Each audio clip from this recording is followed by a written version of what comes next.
Takže čau lidi, vítá vás Dapapa.cz u dalšího videa. Dneska to bude na jiném kanále, než jste zvyklí. Bude to sice, co je v mém telefonu, a mám Honor 4C, pardon, ale mám Honor 4C, normálně to otevřete. Normálně to. A na první stránce tady dole mám telefon, kontakty, zprávy a jakoby menu. Potom tady mám Messenger a tady mám rychlé volby, takže ta Wi-Fi, Bluetooth, mapy, samostatné otáčení a jas. Takže se podíváme teďka nahoru na lištu, takže tady máme normální nastavení, Wi-Fi,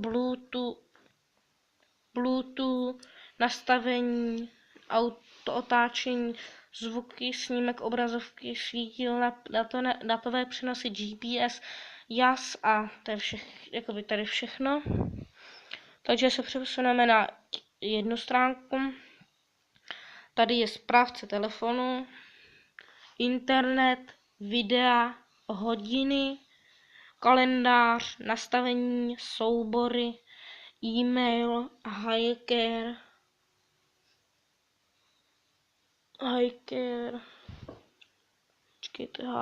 hiker, hlasové vyhledávání, Google, jo, mi to zaslo, pardon.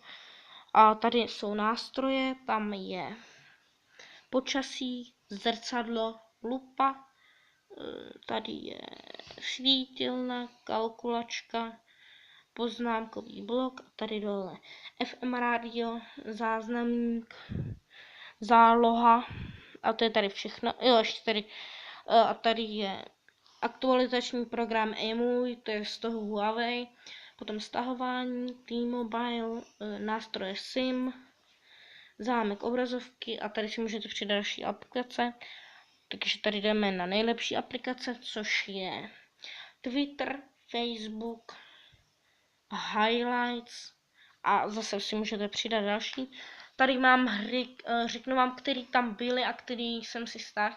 Takže tady ta hra tam už byla, taky byla.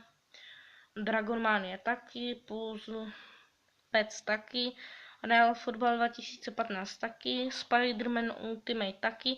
A co jsem si stáhl, tak je Agario, Bubble Witch Saga, Clash of Clans, Heyday, Subway Surf.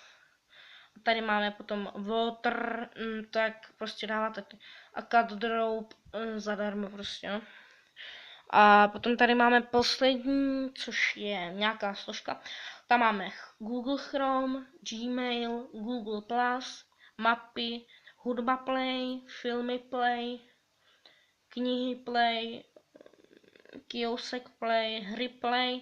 A tady máme disk, YouTube, Hangouts, nastavení Google, obchod Play, fotoaparát a hudba. A to bude asi všechno. Tady potom mám Touchring VMX. Tady nějak... Pardon. Takže to bude asi všechno, takže čus.